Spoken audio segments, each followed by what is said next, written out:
Episode की शुरुआत होते ही कुछ गुंडे चुपके से चांग्यू के घर पहुंचते हैं। उनका मकसद साफ होता है, घर का मालिकाना कागज छीन लेना। उन्हें लगता है कि इस बार कोई उनका रास्ता नहीं रोकेगा। जैसे ही वे घर में घुसते हैं, वे चांग्यू को धमकी देते हैं कि अगर अपनी जान प्यारी है तो तुरंत घर का कागज उनके हवाले कर दे। लेकिन चांग्यू डरने वालों में से नहीं थी। वो साफ शब्दों में मना कर देती है। उसकी हिम्मत देखकर गुंडे गुस्से में आ जाते हैं और जबरदस्ती कागज छीनने की कोशिश करते हैं। तभी अचानक पड़ोसी बाहर निकल आते हैं। देखते ही देखते पूरा मोहल्ला चांग्यू के समर्थन में खड़ा हो जाता है। एक बुजुर्ग अपने हाथ में झाड़ू लेकर गुंडों पर टूट पड़ते हैं। बाकी लोग भी पीछे नहीं हटते। कुछ ही सेकंड में माहौल पूरी तरह बदल जाता है। जो गुंडे अभी तक दूसरों को डरा रहे थे, अब खुद जान बचाकर भागने लगते हैं। यह लड़ाई सिर्फ एक घर बचाने की नहीं थी, बल्कि इंसाफ के लिए लड़ाई थी। जब गुंडों को समझ आ जाता है कि आज उनकी दाल नहीं गलने वाली, तो वे तुरंत अपना रंग बदल लेते हैं। वे कहते हैं कि वे तो सिर्फ शादी की बधाई देने आए थे, लेकिन उनके हाथों में हथियार देखकर कोई भी उनकी बात पर विश्वास नहीं करता। चांग्यू गुस्से में उन्हें डांटती है और कहती है कि अगर दोबारा इस घर की तरफ नजर उठाई तो इस बार कोई उन्हें बचाने नहीं आएगा। डर के मारे वे कुछ पैसे वहीं छोड़ देते हैं और माफी मांगते हुए भाग जाते हैं। पूरा मोहल्ला राहत की सांस लेता है। लेकिन तभी चांग्यू की नजर यान झेंग पर पड़ती है। वह देखती है कि उसकी पीठ से खून बह रहा है। पहले तो यान झेंग मुस्कुराकर बात टालने की कोशिश करता है, लेकिन चांग्यू समझ जाती है कि लड़ाई के दौरान उसकी पुरानी चोट फिर से खुल गई है। वह तुरंत उसे अंदर ले जाती है। जब वह उसकी पट्टी बदल रही होती है, तभी उसे एहसास होता है कि यह चोट कोई साधारण चोट नहीं है। ये किसी ऐसे इंसान की चोट है जिसने पहले भी कई बार मौत का सामना किया है। चांग्यू उससे पूछती है कि आखिर उसे लड़ना कैसे आता है। तब यान झेंग शांत आवाज में बताता है कि वह पहले कारवां की सुरक्षा करता था। सफर के दौरान डाकुओं से कई बार लड़ना पड़ा, इसलिए आत्मरक्षा करना सीख गया। लेकिन उसके चेहरे के भाव कुछ और ही कहानी बता रहे थे। ऐसा लग रहा था कि वह अपनी असली पहचान छिपा रहा है। चांग्यू उससे ज्यादा सवाल नहीं करती, लेकिन उसके मन में पहली बार शक पैदा हो जाता है कि यान झेंग कोई साधारण आदमी नहीं है। थोड़ी देर बाद पूरा मोहल्ला फिर से इकट्ठा होकर खाना खाने बैठता है। सभी लोग मजाक करते हैं कि आज तो उन्होंने गुंडों की हालत खराब कर दी। कोई खुद को योद्धा बताता है, तो कोई कहता है कि अगर आज लड़ाई न होती तो उन्हें अपनी ताकत का कभी पता ही नहीं चलता। इन हल्के फुल्के पलों के बीच भी चांग्यू के चेहरे पर चिंता साफ दिखाई दे रही थी। उसके सामने सबसे बड़ी समस्या अभी भी कोर्ट का केस था। अगर वह केस हार जाती तो उसका घर हमेशा के लिए उससे छिन जाता। मोहल्ले के कुछ लोग सलाह देते हैं कि किसी बड़े विद्वान की मदद लेनी चाहिए। तभी किसी के मुंह से सोंग यान का नाम निकलता है, लेकिन चांग्यू तुरंत मना कर देती है।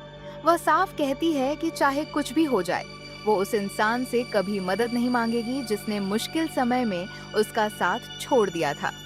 उसी समय यान झेंग शांत स्वर में कहता है, तुम्हें किसी और की जरूरत नहीं है, मैं तुम्हारी मदद करूंगा। पहले तो सभी लोग हैरान रह जाते हैं। फिर यान झेंग अपने पुराने कागज और कानून की किताब निकालता है। वह चांग्यू को समझाता है कि कोर्ट में क्या बोलना है, कैसे बोलना है और किन बातों पर जोर देना है। चांग्यू को विश्वास ही नहीं होता कि यान झेंग पढ़ना लिखना भी जानता है। अब तक उसने उसे सिर्फ एक घायल यात्री समझा था, लेकिन अब उसके सामने उसकी एक बिल्कुल नई पहचान आ रही थी। यान झेंग सिर्फ बहादुर नहीं था, बल्कि कानून की भी अच्छी जानकारी रखता था। यहीं से चांग्यू के मन में उसके लिए सम्मान पैदा होने लगता है। लेकिन दोनों को अभी ये नहीं पता था कि उनकी जिंदगी में सबसे बड़ा तूफान अभी आना बाकी है। चांग्यू पहली बार किसी को इतने धैर्य से अपनी मदद करते हुए देख रही थी। वह ध्यान से हर बात सुनती है। यान जेंग उसके लिए पूरे जवाब लिख देता है और कहता है कि इन्हें बार बार पढ़ो, ताकि अदालत में किसी सवाल का जवाब देते समय तुम डर महसूस न करो। चांग्यू मुस्कुराते हुए कहती है, मुझे तो लगा था कि तुम सिर्फ लड़ना जानते हो, लेकिन तुम्हें तो कानून भी आता है। यान झेंग हल्की मुस्कान के साथ जवाब देता है, सफर इंसान को बहुत कुछ सिखा देता है, लेकिन उसके इस जवाब के पीछे भी कोई गहरा राज छिपा था। उसकी बातें और उसका ज्ञान किसी साधारण इंसान जैसा नहीं लग रहा था। ऐसा महसूस हो रहा था कि वह जानबूझकर अपनी असली पहचान दुनिया से छिपा रहा है। अब रोज शाम को दोनों साथ बैठकर अदालत की तैयारी करने लगते हैं। यान झेंग सवाल पूछता और चांग्यू जवाब देने की कोशिश करती। कई कठिन कानूनी शब्द उसे याद ही नहीं रहते, इसलिए वो उन शब्दों की जगह गोल गोल निशान बना देती है। जब यान झेंग यह देखता है तो हंस पड़ता है। चांग्यू शर्माते हुए कहती है कि बचपन से ही जिन शब्दों को वह पढ़ नहीं पाती, उनकी जगह गोल घेरा बना देती है। दोनों की ये पढ़ाई धीरे धीरे दोस्ती में बदलने लगती है। अब उनके बीच पहले जैसी झिझक नहीं रही। दोनों एक दूसरे के साथ सहज महसूस करने लगे थे। यान झेंग समझ जाता है कि चांग्यू पढ़ी लिखी भले कम हो, लेकिन उसका दिल बहुत साफ है। वहीं चांग्यू को भी एहसास होने लगता है कि यान झेंग सिर्फ उसका पति नहीं, बल्कि उसका सबसे बड़ा सहारा बन चुका है। कई बार वह शब्द भूल जाती है और अपने अंदाज में बोल देती है। उसकी मासूमियत देखकर यान झेंग मुस्कुरा देता है, लेकिन वो उसे कभी डांटता नहीं। इसी बीच दूसरी तरफ सॉन्ग यान बेचैन हो चुका था। उसे ये बात बिल्कुल पसंद नहीं आ रही थी कि चांग्यू अब यान झेंग के करीब आती जा रही है। उसे लगने लगा कि अगर उसने अब भी कुछ नहीं किया, तो वह हमेशा के लिए चांग्यू को खो देगा। एक रात वह चोरी छिपे चांग्यू के घर पहुंच जाता है। वह बार बार दरवाजा खटखटाता है और कहता है कि उसके पास ऐसा तरीका है जिससे चांग्यू अपना घर भी बचा सकती है। चांग्यू दरवाजा खोलती है, लेकिन उसे देखकर हैरान रह जाती है। सॉन्ग यान अंदर आते ही कहता है कि उसने बहुत सोच विचार किया है। वह चांग्यू को अपने घर में रखैल बनाकर रखने के लिए तैयार है। बदले में वह अपनी पहचान और प्रभाव का इस्तेमाल करके उसका घर बचा देगा। यह सुनते ही चांग्यू की आंखों में गुस्सा भर जाता है। वह कहती है, तुम्हें लगता है कि मैं अपना सम्मान बेचकर ये घर बचाऊंगी? अगर ऐसा करना पड़ता तो मैं बहुत पहले कर चुकी होती। लेकिन सॉन्ग यान अपनी बात पर अड़ा रहता है। वह यान झेंग का मजाक उड़ाते हुए उसे एक अपाहिज और बेकार आदमी कहता है। बस यही बात चांग्यू को सबसे ज्यादा चुभ जाती है। वह पहली बार खुलकर यान झेंग की तारीफ करती है। वह कहती है, तुम उसके बारे में क्या जानते हो? वह बहादुर है, पढ़ा लिखा है, समझदार है, और सबसे बड़ी बात, उसने मेरे मुश्किल समय में मेरा साथ दिया है। तुम्हारी तरह मुझे अकेला छोड़कर नहीं भागा। चांग्यू की हर बात सॉन्ग यान के अहंकार पर चोट कर रही थी। उसे यकीन ही नहीं हो रहा था कि जिस लड़की को वह हमेशा अपने पीछे घूमने वाली समझता था, वही आज उसकी आंखों में आंखें डालकर उसे ठुकरा रही है। इतने में यान झेंग भी वहां पहुंच जाता है। वह बिना गुस्सा किए सॉन्ग यान से कहता है, रात के समय किसी दूसरे के घर में घुसना कानून के अनुसार अपराध है। अगर चाहूं तो अभी तुम्हें सजा दिला सकता हूँ। सॉन्ग यान कुछ पल के लिए बिल्कुल चुप हो जाता है। उसके पास कोई जवाब नहीं बचता। बेइज्जत होकर वह वहां से चला तो जाता है, लेकिन उसके चेहरे पर साफ दिखाई दे रहा था कि ये हार वह कभी नहीं भूलेगा। सॉन्ग यान के चले जाने के बाद घर में फिर से शांति लौट आती है, लेकिन उसके शब्द कहीं न कहीं चांग्यू के मन में रह जाते हैं। उसे गुस्सा इस बात का नहीं था कि सॉन्ग यान ने उसे अपमानित किया, बल्कि इस बात का था कि उसने यान झेंग को नीचा दिखाने की कोशिश की। दूसरी तरफ यान झेंग भी चुपचाप अपने काम में लग जाता है। वह इस पूरी घटना का जिक्र तक नहीं करता। शायद वह नहीं चाहता था कि चांग्यू किसी बात को लेकर परेशान हो। कुछ दिन बाद शादी की तैयारियां जोर शोर से शुरू हो जाती हैं। पूरा मोहल्ला इस शादी को अपनी शादी मानकर तैयारी करने लगता है। कोई सजावट कर रहा था, कोई खाने का इंतजाम, तो कोई दूल्हा दुल्हन के कपड़े तैयार करने में लगा हुआ था। इसी बीच यान झेंग अपनी लिखावट से कुछ निबंध और सुलेख तैयार करता है।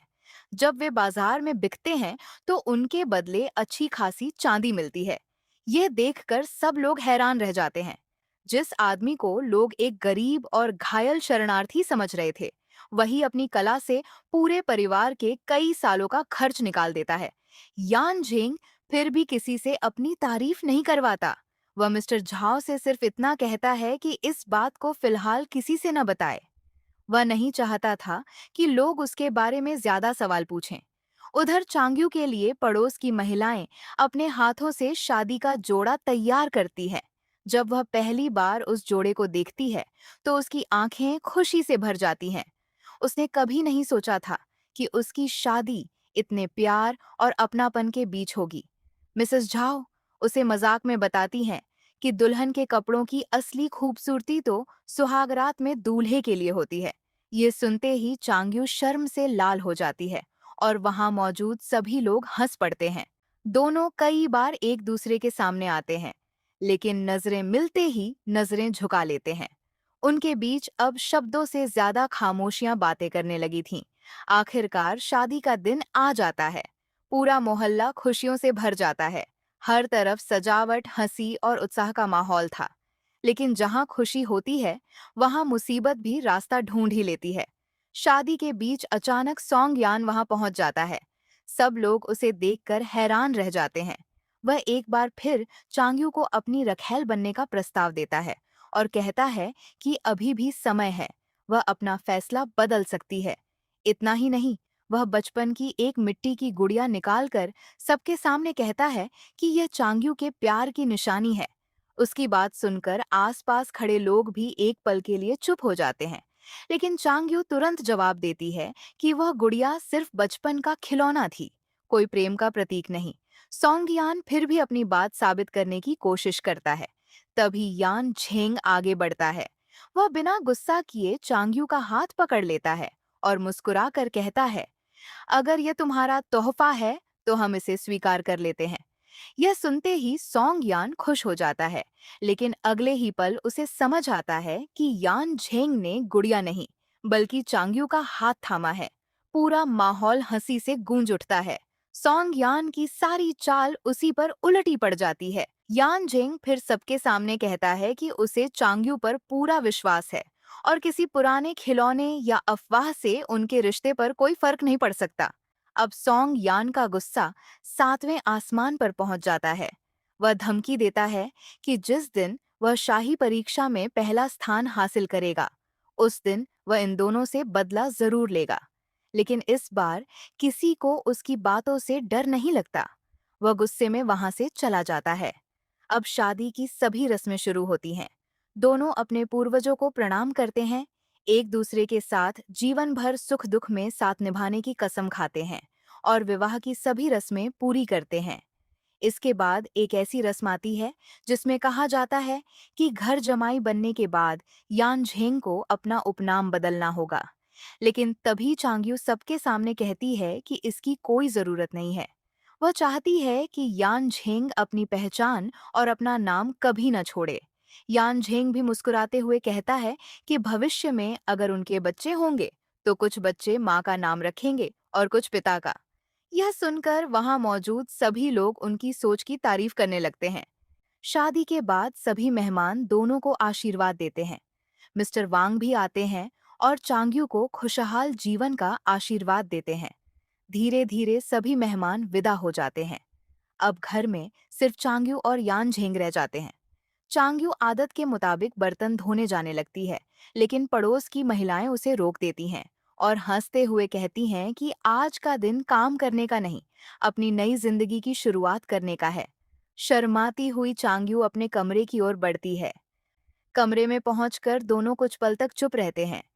फिर यान झेंग मुस्कुराकर कहता है, मुझे माफ करना, मैं इतने साल अकेला रहा हूं कि अभी भी भूल जाता हूं कि अब इस घर में मैं अकेला नहीं हूं। यान झेंग की ये बात सुनकर चांग्यू के चेहरे पर हल्की सी मुस्कान आ जाती है और इसी खूबसूरत, मासूम और भावुक पल के साथ परस्यूट ऑफ जेड एपिसोड 4 यहीं समाप्त हो जाता है।